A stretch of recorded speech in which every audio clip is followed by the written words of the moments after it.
All right, guys, so by popular demand, I'm going to react to this video, which is Old Age and Treachery, the Unstoppable 77th Infantry Division. I have gotten a lot of requests for this video. So, yes, of course, you probably know by now this is a Fat Electrician video. We love his videos on this channel. It's great. So, I'm excited to see what this one is about. Let's get You going. probably already know the name Desmond Doss, and even more of you would remember it if I reminded you that he was the conscientious objector in World War II that refused to carry a weapon into combat. Despite that, he saved 75 men at Hacksaw Ridge as a medic. But what almost none of you have heard of is the experimental unit that he was a part of.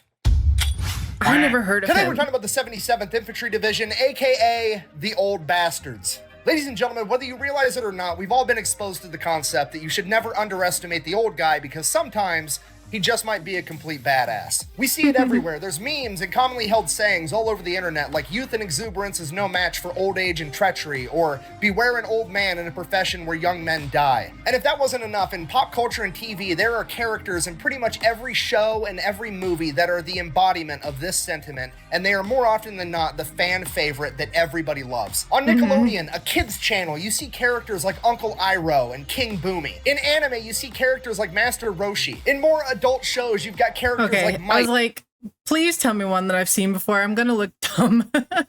Yes. From Breaking Bad, Lloyd from Yellowstone, and Sir Barristan from Game of Thrones. Characters like this are everywhere in pop culture, and they are catered to every age group because it is never too early to learn the simple concept of be careful because that old man just might whoop your fucking ass. And I bring all this up because it raises one simple question. If old men really are such badasses and experience is truly such a valuable asset, what would happen if you made an entire army out of old guys? Well, we don't have to wonder because in World War II, America did just that, and the results speak for themselves, and we're going to get into it right after a word from our sponsor. This video is brought to you by Henson's Shaving. Okay, here's the deal. Henson's is a family-owned machine shop that makes parts for the aerospace industry. There's literally parts on the Mars rover that these guys made, and one day they woke up and they're like, hey, we're just going to make the most precise safety razor on the market. And this is it. This is all they sell. It comes in aluminum or titanium. If you want to pay extra, it comes with a little stand, and then they also sell the razor blades so you have a one-stop shop. Not because their razor blades are proprietary, because this thing will take any shaving razor blade on the market. You don't have to buy their proprietary cartridge. You don't have to sign up for their monthly delivery thing. No, you buy this one time and then you can put any 5-cent razor in it and shave for the rest of your life. So the product itself is fantastic, but more importantly, the company is awesome because every time a YouTuber does an ad like this, they get sent a little media packet full of talking points, what to say, what not to say, and so on. Now, I'm not supposed to disclose this, but the brief that I got for Henson's basically said there is no script, do whatever you want, we trust you. Also, in the first paragraph, they said this, quote, if for whatever reason you don't get a good shave with our product, please let us know. If we can't help you, then don't endorse us. We think we've made one of the very best razors in the world. If you disagree, we'd rather not ask you for a non-genuine endorsement. So the razor's great, and this is the type of company that you actually want to give your money to. I'm gonna have a link for them down below. Let's get back to the video.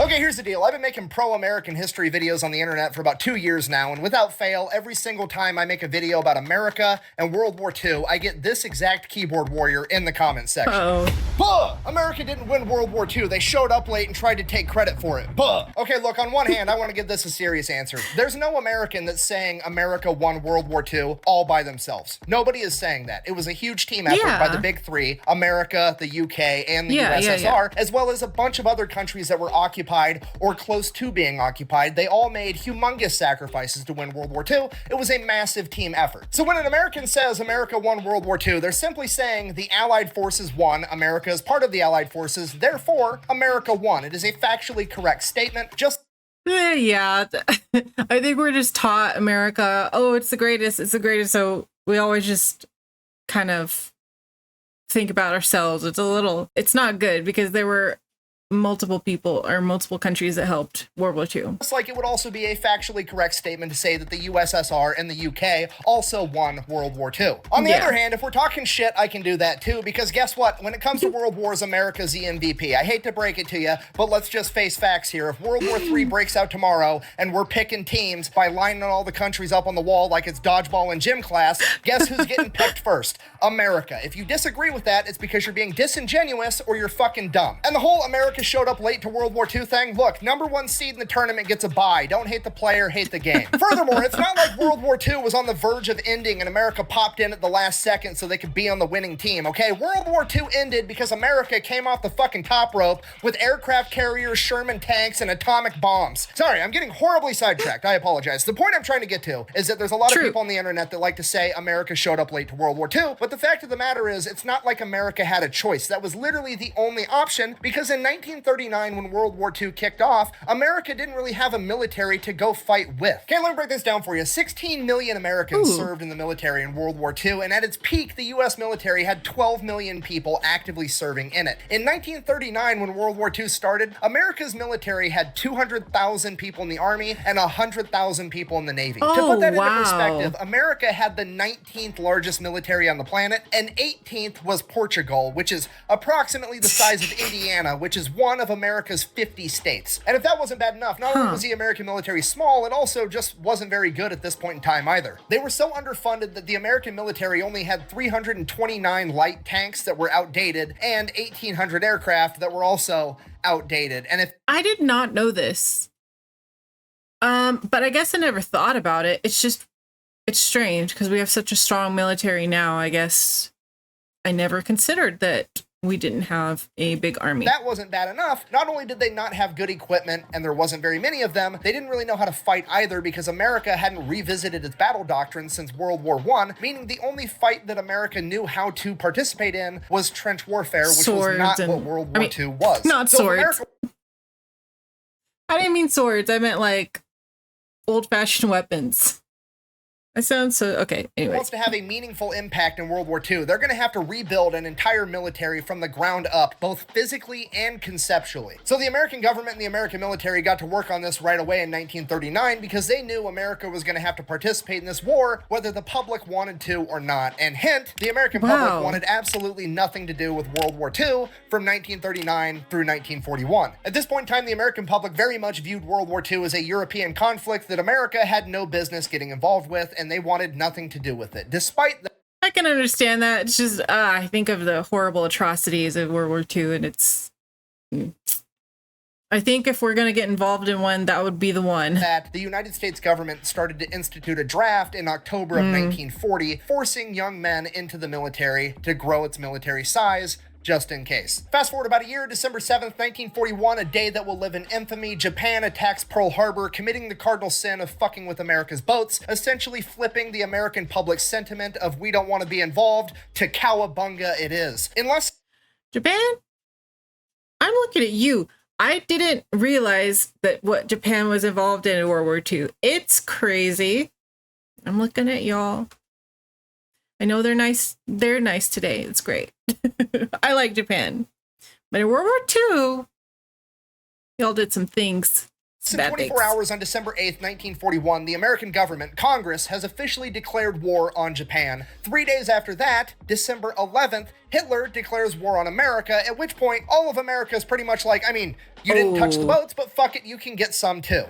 It's a bold strategy, Cotton. Let's see if it pays off for them. In the days and weeks and months following the attack on Pearl Harbor, not only have hundreds of thousands of young men volunteered to join the United States military, but the draft would ramp up as well. The Army was growing so much so fast that they were activating and standing up new divisions left and right, one after another. And by March of 1942, these new divisions that were being stood up were almost entirely comprised of draftees. They had some officers and some NCOs that were assigned to stand up the entire division, but aside from that, all of the new guys that were coming in were all untrained new recruits that were drafted. And one of these first all draftee divisions was the 77th Infantry Division. Now, I need you to understand how absolutely crazy this situation is. Standing up a new division is a humongous undertaking, okay? A military unit of that size, that's like 15,000 men. That is a living, breathing entity, okay? There's history, there's standard operating procedures, there's leadership, there's a way of doing things, and that way has probably been written in blood for years by the men that came before you. you, and you're just popping one up overnight. Okay, that's fucking crazy. Okay, let me explain this in a hypothetical so hopefully you can understand a little bit better. Okay, imagine that you showed up to work tomorrow. Let's say that you worked on an assembly line for Ford and you're building F-150s, and you showed up to work and they gave you and a couple of your buddies that you work with keys, and they're like, hey, drive across town.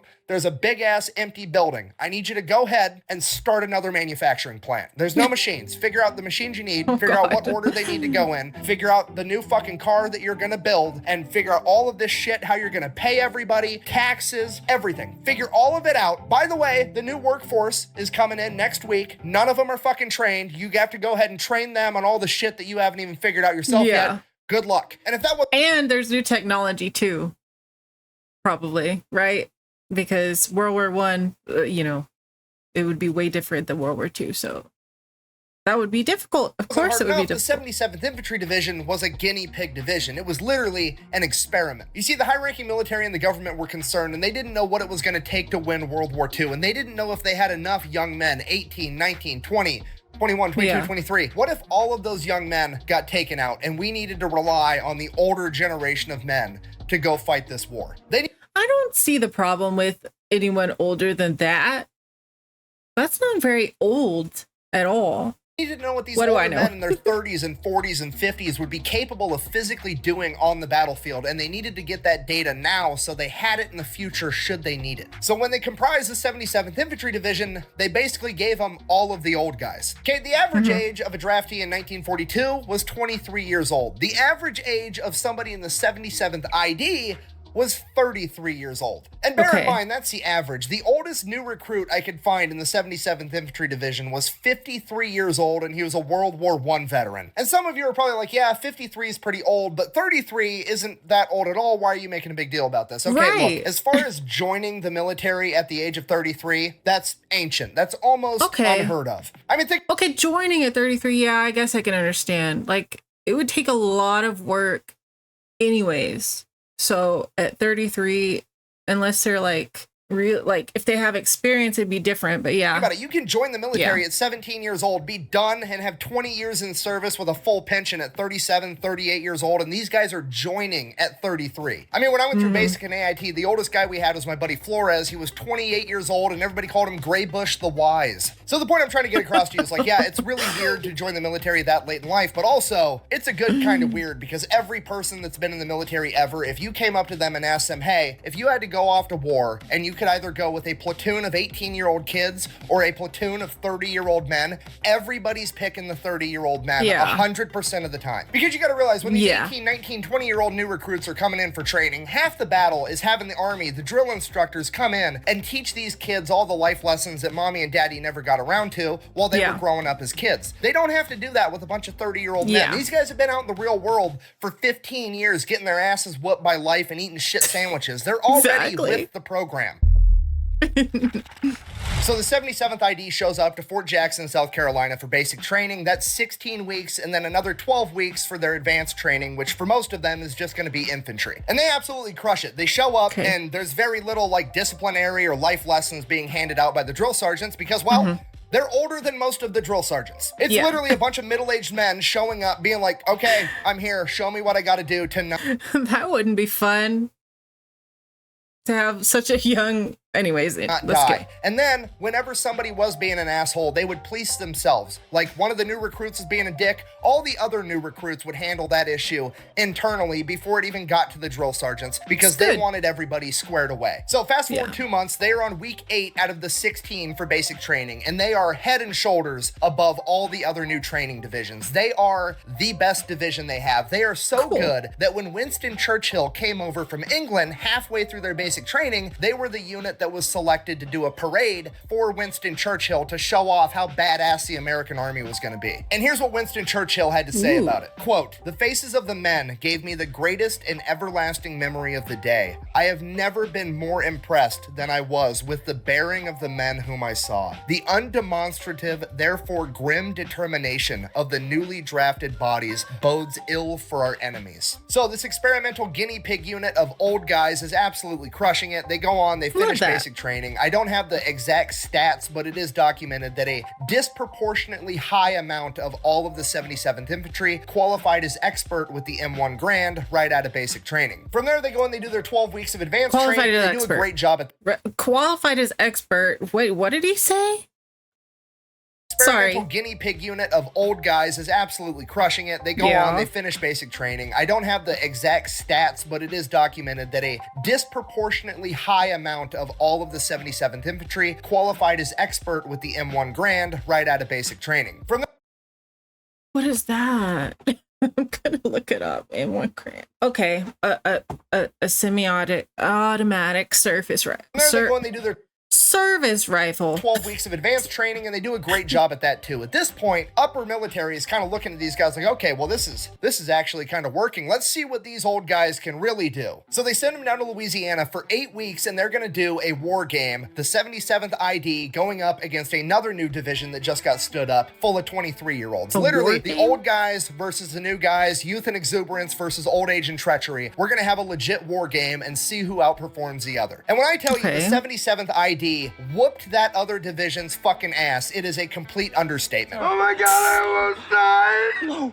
I almost died. I was so scared. Okay, now at this point, it's winter in Louisiana. It's going to be cold at night, especially considering they're not allowed to have tents and they're not allowed to have fires. They're just out there sleeping on the ground for 2 months doing this war game, going force against force. So, naturally, the 77th ID wants to play the mental warfare game and ruin it right out of the gate for these young kids. So, bearing in mind that it's winter and everybody's going to be cold at night, the 77th launches a bunch of very aggressive ambush attacks, basically pinning the other force between them and a river, and they just keep advancing closer and closer until the other division is forced to cross the river on foot, getting all of their shit completely soaked. Okay, and some of you are probably like, oh, they got a little bit wet. Who cares? Trust me, if you were living outside for 2 months and every possession that you owned to your name was on your back in a backpack and you weren't allowed to have a tent or fire to dry your clothes and all your shit just got soaked, you would care. Okay, there's nothing worse than walking around for 16 hours holding a gun with a heavy backpack on, and the only comfort you get at the end of the day is some dehydrated food and the opportunity to change out your wet socks for more wet socks. Okay, whether you believe me or not, I just need you to trust me. Too. That's bad. That is bad for you. It's going to take a mental toll on some 18, 19, 20-year-old kids. Believe me. And from there, it only gets like 1,000 times worse. I keep reiterating this, but you got to remember, these are middle-aged men, okay? These are dudes that are working construction jobs in the 1940s before OSHA was around. Walking around on I-beams with no harnesses, eating lunch, and nobody gives a shit. You got dudes that were working in offices before they had an HR department. Okay, these guys are bringing so much workplace pranks and tomfoolery to the table. These 20-year-olds aren't going to know what hit them. So one of the big things the 77th does is they start pretending to be in this other division at night. Like, they'll roll up at night. There's like one guy left awake, you know, pulling guard duty, whatever. They'll roll up to him and be like, hey, Commander so-and-so, whatever the fuck, said I need to take this Jeep and go take it over to HQ, blah, blah, blah. And he's, oh, okay, cool. Yeah, whatever, man. He like nods back off asleep while he's supposed to be on guard. 77th ID guy just steals their Jeep. I mean, strategically transfers it to a different location. Like, there's... They really infiltrated the other group. That's stealing all their vehicles, they're stealing all their equipment. And then, you know, usually when you're doing military stuff, you want to sever enemies' communications so they can't communicate at all. Not the 77th ID. No, we've got fucking Jimmy who worked for the phone company for 10 years. We're going to find the enemy communication lines, we're going to tap into them, and then we're just going to start feeding them bad intel to make complete fucking chaos behind enemy lines. And then all the boys are going to gather around the radio at night, and we're all going to listen to the higher-ups in their chain of command complain about how poorly they're performing. At the conclusion of this war game, the 77th ID has just completely outclassed this other division full of young men, and it really starts raising some eyebrows because now people really want to know what these old guys are physically capable of doing. Well, why? Work smarter, not harder anyways. And, you know, they're doing it. And this is where it goes from being kind of fun to not fun at all for the 77th ID, because the real experiments are about to begin. They send the entire 77th to a place called Camp Hyder. It's about 100 miles outside of Phoenix, Arizona, in the middle of the desert. So they show up to Yep. Camp Hyder. It's literally just the desert with a couple of tents. Not even enough Hot. tents for the entire division. They have to go and dig their own wells to find their own water. And then, because they didn't have enough tents, they're out there literally building mud huts to live in. So after they get done literally building an army base from scratch, the army comes along and they're like, hey, we want to know how far a normal dude can march in the desert in 100-degree heat if we only give him 1 quart of water. So here's what you guys are going to do. We're going to force you to march, and you're just going to keep marching until a certain number of you pass out. That way, we'll have a really good idea of how far a single dude can go on 1 quart of water. So this is already borderline cruel and unusual punishment, but it doesn't stop there, because after they figure out how far a guy can go on a single quart of water, they decide that they're going to start having 6-day exercises where they have the second lieutenant, the lowest ranking officer that presumably knows the least, guide a platoon of men through the desert for 6 days straight. And if they want to be able to get their next day's supply of water and food, they have to be in the right place at the right time at the end of the day. Otherwise, they just don't get the food and water. That's terrible. Stanley? Okay, they're literally doing some Hunger Games shit with their own troops. And for those of you that don't know, it's literally a running joke in the military that lieutenants suck at land navigation and always get lost. There's literally men that die from exposure and dehydration during this period at Camp Hyder from the 77th Infantry Division. And this goes on for 6 months that the 77th is out in the middle of the desert having experiments run on them. And after that 6-month period came to an end and they got orders saying they were going to move on to some other type of training, they decided that in true military fashion, they were going to put this behind them by utilizing a dark sense of humor. The joke was that their time in the desert was just as shitty as actually going to war, so they came up with their own medal, the Hyder Campaign Medal, to commemorate their time in the desert, that they would all wear on their uniforms as a joke. The ribbon of the medal was made out of a piece of sandpaper, and the medal itself was a broken thermometer. And to absolutely nobody's surprise, the War Department decided that they were not going to officially recognize the Hyder I was about to say, they're probably going to get in trouble for that. Campaign Medal. Regardless, the entire unit is now being shipped back over to Pennsylvania, where they are going to have 1 month of advanced rifle marksmanship training, despite the fact that most of them already qualified as expert. So they go, they do that, they get even better at shooting than they already were, and then after that, the Army comes out and they're like, hey, I've got this new sub-zero temperature sleeping bag that I want to have tested, so we're going to take you guys, our guinea pig division, we're going to send you over to West Virginia, have you go up in the mountains with this new sleeping bag, no tents, West Virginia, no of all places, in the I mountains? just want you to live there for a month, hang. Is that haunted? I'm sorry. I swear, I'm listening. I am listening to every bit. Out, freezing your ass off, and just sleep in these sleeping bags at night. And if you guys survive, we'll know they work. Okay, good. See you in a month. Should I keep going? Why are you the way that you are? So they go, they do that, they freeze their balls off for a month, they climb back down from the mountain, and the Army's like, hey, guess what? It's early 1944, we've decided that we don't need you guys for D-Day, you're not going to be going over to the European theater, we're actually going to send you over to the Pacific to help out the Marine Corps. So, next step of your training, you're going to head over to Virginia, and you guys are going to train for a month doing amphibious landings in winter in the Atlantic Ocean, but good news, you're already cold, so have fun. So they go, they do that, they crush it just like everything else they do. Now they're headed off to Hawaii, where they're going to go through jungle warfare training for 6 weeks. Now this is probably the most important training the 77th is going to get, considering that they're going into war in the Pacific Theater up against the Japanese in a jungle environment, and the Japanese are presumably already masters of their own environment. And pretty much everybody in the 77th is hyper aware of this, and it makes them take this chunk of training that much more serious. And one of the things that they notice is when they show up to jungle warfare school, there's the archway that they walk through. It says jungle warfare school, and it's got the tagline below it in quotes. It says, if they don't stink, stick them, which is obviously referring to what you're supposed to do with your bayonet if you come across an enemy's corpse that isn't decomposing, because at this point in time, it was highly likely that that person wasn't actually dead and they were pretending to be dead or hurt so that they could ambush you. And I believe that's one of the big lessons that the 77th took to heart from this period of training, for reasons that we're going to find out in a little bit. Kind of like The Walking Dead. So they finished jungle warfare school. They're random, like, zombies that are ninjas. Okay. That's it. They're going off to war in the Pacific Theater after over 2 years of training in multiple different climates, in multiple different terrains, all over the United States, spanning over the course of 2 years. This unit that is now on average 35 years old is headed to war. So July 1944, they show up and they're going to be helping the Marine Corps with the Mariana Islands campaign. This is a Marine Corps operation. They are running the show, and the man in charge is the Marine Corps General Holland Howling Mad Smith. Smith, and he has not been very impressed with the Army's performance so far, helping him with the first island in the Mariana Islands campaign, Saipan. During the Battle of Saipan, General Smith was so unimpressed with the 27th ID's performance that he actually had their general relieved of command and had a Marine Corps general placed in charge of an Army division. So General Smith is already not thinking very highly of the Army's capabilities, and when he finds out that he is being reinforced with the 77th ID, a guinea pig unit that is comprised mostly of middle-aged men, he's not very happy about it.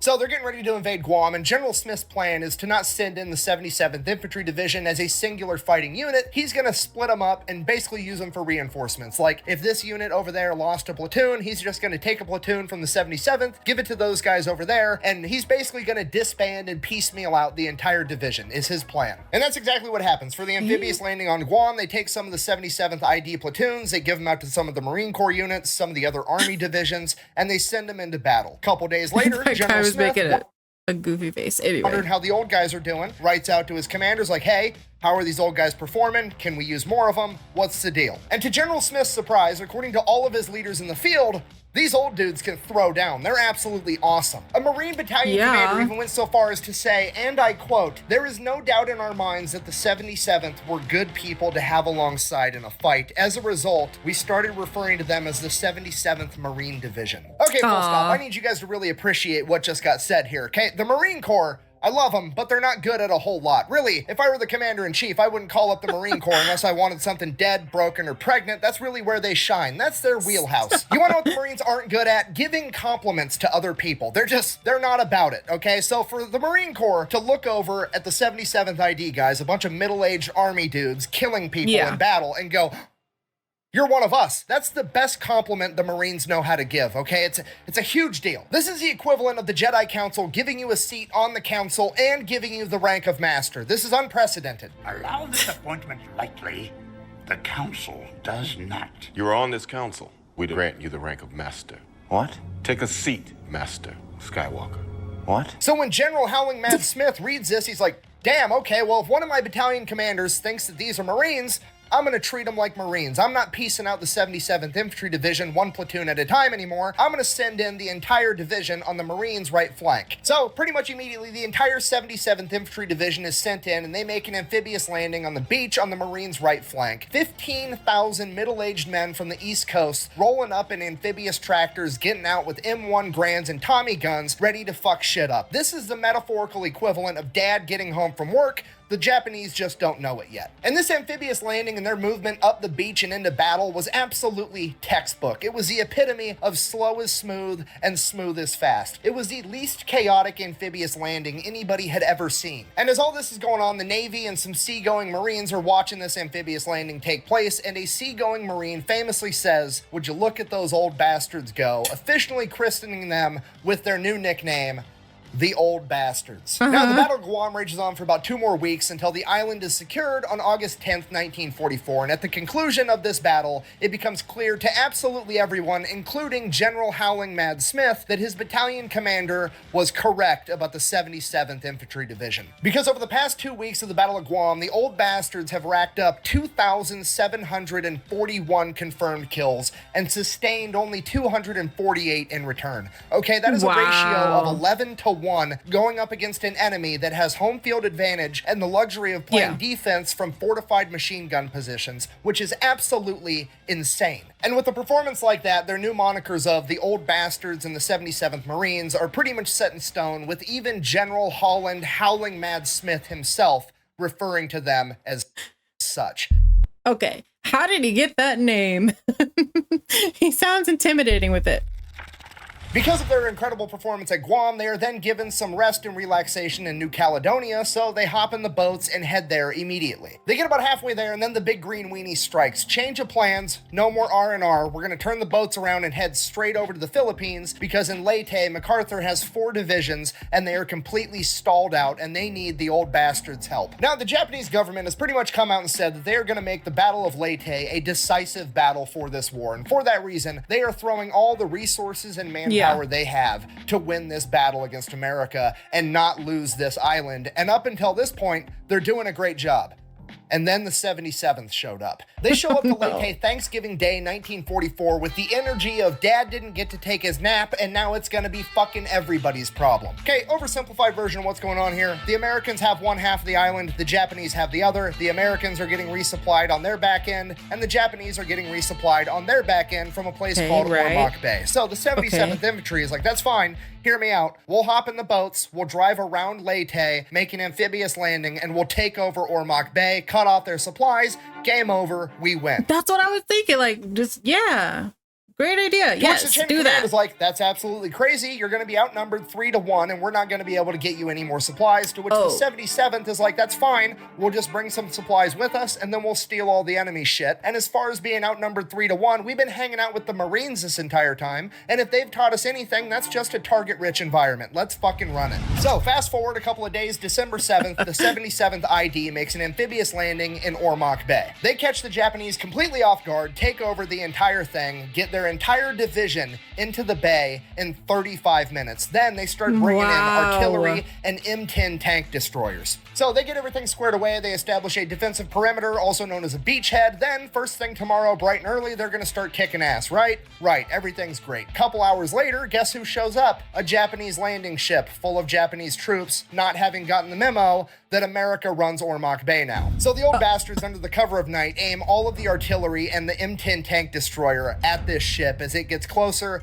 and closer, getting ready to offload its barges full of troops and more supplies. The ship gets as close as it's gonna get, it sends out its first barge, and the old bastards just wait patiently as the barge gets closer and closer, and as it gets within 50 feet of them, they open fire with the 50 caliber machine guns, pretty much sinking it immediately, as the man on top of the M10 tank destroyer yells out, "Get some flares in the air so I can hit these sons of bitches." As the flares get shot up, the enemy ship is illuminated as the artillery and the M10 open fire on it, sinking it in a matter of minutes. According to the 77th ID's unit historian, this is believed to be the only time in World War II history where an infantry unit has successfully sunk an enemy naval vessel. So they're already off to a great start. That's what so happens cool. next is described by an observer from the War Department as a divisional epic. Over the course of the next 8 weeks, the 77th goes on an absolute rampage, taking over 3 cities, an airfield, and securing 43 miles of main supply chain roads, okay? It's not a big island. There's not that many roads. They've basically taken over all of them. And the entire time they're doing this, they are acquiring enemy supplies, everything from food to vehicles, and anything they don't use, they destroy. And they're not just out there stealing all the enemy shit. They're out there giving out death certificates like they're Oprah Winfrey giving out cars, because during this period, they are credited with 19,456 confirmed kills. In return, they suffered 543 Americans killed in action. That's a lot. I'm not trying to diminish that in any way, but it needs to be said. That is, it's always sad, but that when you look at it as a percentage, that's unbelievably low. That is a That's 36 to 1 ratio. Okay, 19,000 to 500 is an ass whooping and a half, and this would be studied at Fort Benning by the Advanced Officers Training Program for the next 40 years on how to conduct a clinical textbook level ass whooping. This 2-month-long rampage would bring an end to the Battle of Leyte, with America securing the island, and the 77th would immediately be shipped over to begin preparations for the Battle of Okinawa. Okay. So they get to the staging area for the Battle of Okinawa, at which point they are informed that there is a small island chain known as the Karamaretto Islands. It is 15 miles off the coast of Okinawa, and the chain of command believes that they are going to be of strategic importance, and the 77th has to go clear them out. Now, the Karamaretto Islands is made up of 4 main islands, and the old bastards decide that they're going to take all 4 of them at once because apparently they're in a hurry. So that's what they do. They launch an amphibious landing on all 4 islands at the exact same It makes sense because they're so tiny and close together. Some of the islands they take over with 0 resistance whatsoever, and the other islands they face very, very little resistance. And for a second, it was so easy that they were kind of thinking maybe they just wasted a bunch of time and resources capturing these islands anyways, but upon further investigation, what they found was a fleet of 360 hastily made boats that were filled to the brim with explosives that the Japanese were going to use in a kamikaze-style attack, but instead of planes, they were going to be driving explosive boats directly into American ships during the main invasion of Okinawa. So being able to prevent the enemy from using these weapons They're getting really unlucky with where they're hiding their supplies during the invasion of Okinawa made this entire mission completely worth it. Wow. Fast forward a couple of days, April 1st, 1945, Easter Sunday, the Battle of Okinawa begins. It is 2 Marine divisions and 4 Army divisions making the initial landing, and the 77th is not one of them. They are being held back in reserve. And just to be clear, they're not being held in reserve because the chain of command thinks that they're the second string backup guys. They're being held in reserve because they have the reputation of being the problem solvers, and they want to save the 77th until they diagnose where the real problem's at, and they're going to send the 77th in then. Pretty much immediately after the invasion of Okinawa, it becomes very clear to the chain of command that they missed a nearby airfield. There is a small island neighboring Okinawa known as Lishima, and on that island there is a Japanese airfield, and that airfield needs to go away. Problem is, that airfield is being guarded by 5,000 Japanese soldiers that are very well dug in, and they are not about to give up without a fight. So they send in the 77th. The old bastards make quick work of it, securing the entire island of Lishima in 6 days, with none of the Japanese willing to surrender. Virtually all of them were killed in combat, approximately 5,000 enemy soldiers, with the 77th losing 258 men in return. And while the old bastards are securing Lishima, the Battle of Okinawa is still raging on. It is one of the bloodiest, most hard-fought battles in American history. The island is being guarded by over 100,000 Japanese soldiers, with hundreds of heavy artillery pieces, thousands of mortar positions, and fortified machine gun positions. They have the high ground and they have underground tunnel networks. This entire battle is a fucking meat grinder. The entire island of Okinawa is an enormous problem and nobody is having a good time, but one of the most problematic areas is a 100-foot high cliff face where the 96th Infantry Division has been absolutely shredded. This place is known as the Escarpment, or as it would later become known as Hacksaw Ridge. The old bastards are being sent in to do Hacksaw Ridge. I've heard that somewhere. what the 96th Infantry Division couldn't pull off. As they show up, they send 2 battalions up the 100-foot high cliff face to engage the enemy. The Japanese drove both battalions back, forcing all of them to retreat. All of them except for one. One of the youngest old bastards, a 26-year-old medic by the name of Desmond Doss, who was unique in that he refused to carry a weapon into battle because he was a conscientious objector that didn't want to hurt anybody. He only wanted to save people. He stayed up top while everybody else retreated, and while evading the enemy, he managed to go around and find wounded Americans and begin lowering them down the cliff face, all through the remainder of that day and all through the night. By the next morning, he had single-handedly lowered 75 men down a 100-foot cliff face, saving all of them. The next day, the 77th would attack again, this time sending up 1 battalion to engage the enemy and the other battalion out and around the side to flank them. During this battle, Desmond Doss would become mortally wounded by grenade shrapnel and sniper fire. While wounded, he continued to insist that the other medics and litter bearers continue to save other men rather than himself. The old bastards would finally take the ridge, killing over 3,500 Japanese soldiers and losing over 600 men of their own, but amongst them was not Desmond Doss. The men of the 77th got Doss evacuated in time. He would survive and eventually go on to be awarded the Medal of Honor for his actions at Hacksaw Ridge. But as his journey in World War II came to an end, the old bastard still had work to do.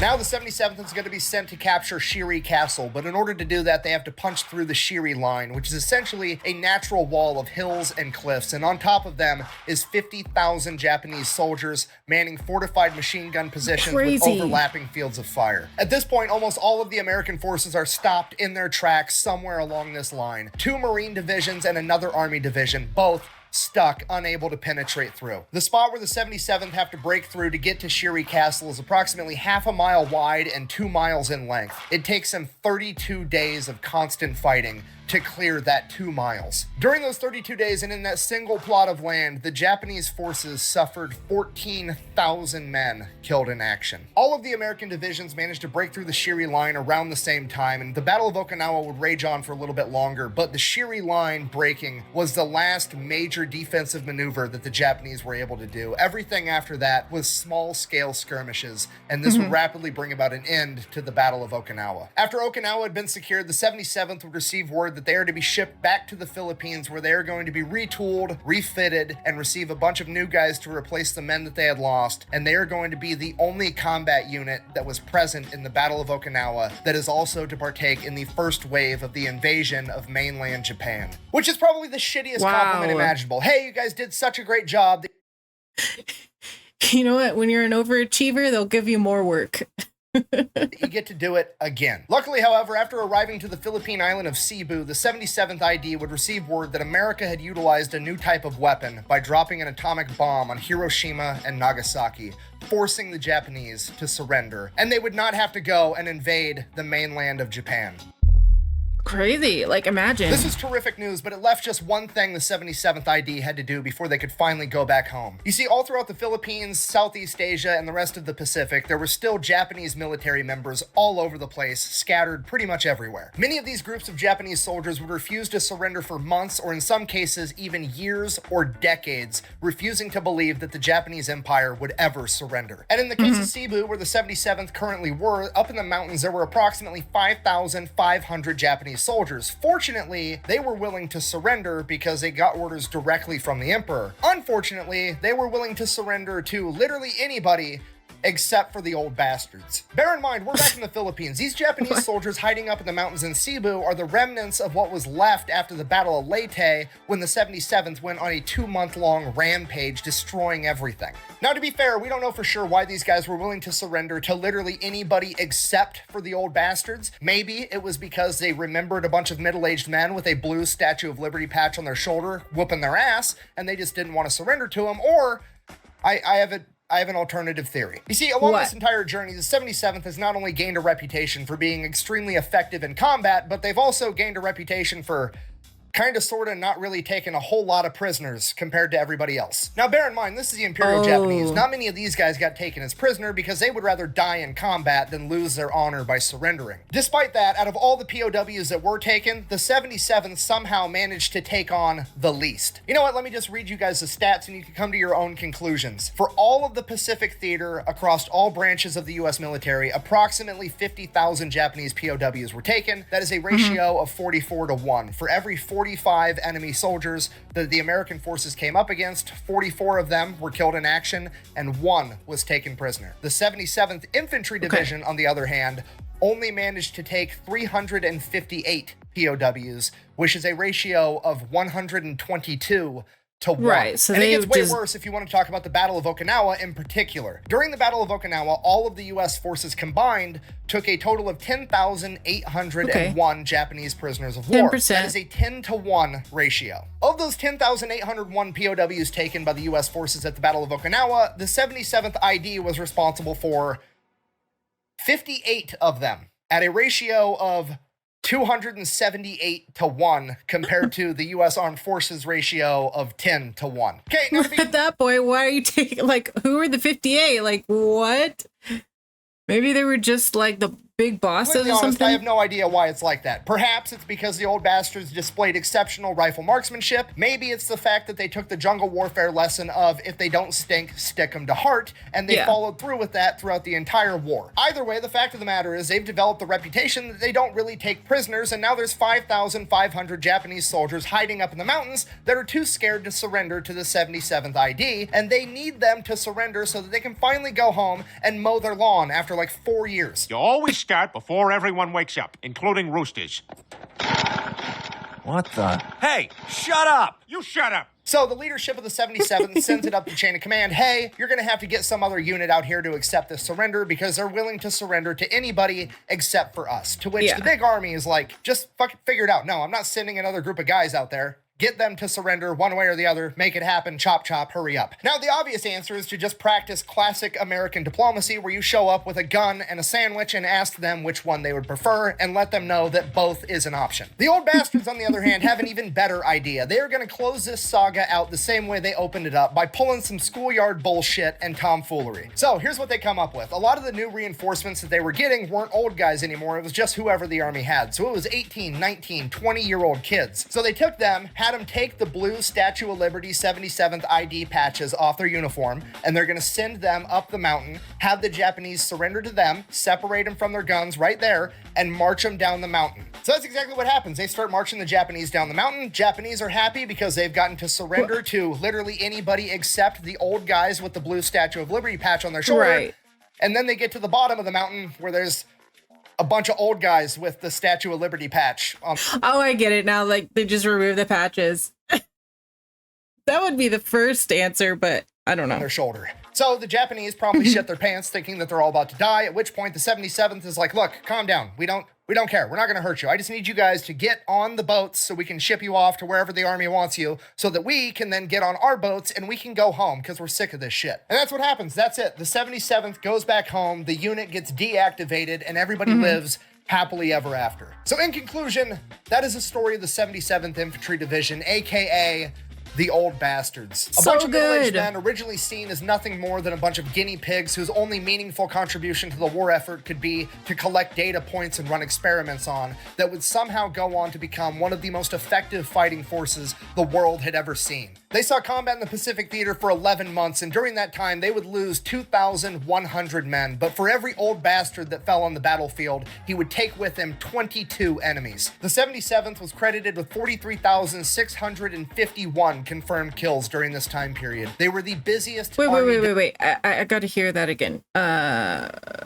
He would take with him 22 enemies. The 77th was credited with 43,651 confirmed kills during this time period. They were the busiest Army division in the Pacific Theater, and they were the only Army division that was declared to be Marines by the Marine Corps. For this, the members of the 77th were awarded 6 Medals of Honor, 19 Distinguished Service Crosses, 2 Distinguished Service Medals, 335 Silver Stars, 22 Legions of Merit, 25 Soldier Medals, 4,433 Bronze Stars, and 16 Distinguished Unit Citations. Thank you for watching. Best way to support the channel is go buy some merch over at thefatelectrician.com. Quack bang, out. We've got time left. What's he gonna do? Seriously, this is one of the best stories and one of the funnest things that I've ever got to research. That being said, for some reason, once I found out that pretty much all these guys were from the East Coast, the only thing I could picture in my head was that all 15,000 of these dudes were rich high. You know, angry cops here from YouTube. It's one of the most terrifying thoughts I've ever had in my entire life. Just 15,000 angry drill sergeants storming up the beach. What? I don't know that channel. Let me know what it is. So all of those awards, I'm not totally sure what they are, but they sound important. They've got to be important. Obviously, the Medal of Honors, I understand that. And wow, that was just a great story. It went by so fast. But it's still weird to me that they say 33 is old or 35 is old, because a lot of this, especially in like current times, is probably like brain power. I know that they did a lot of physical stuff too. I know, but strategy. You know, anyone can have a good strategy to approach an issue. Really good video. I'm so glad you recommended it. If you have any other videos you want me to see, you can leave it in the comments. If you like the video, please subscribe, and I will see you in the next one.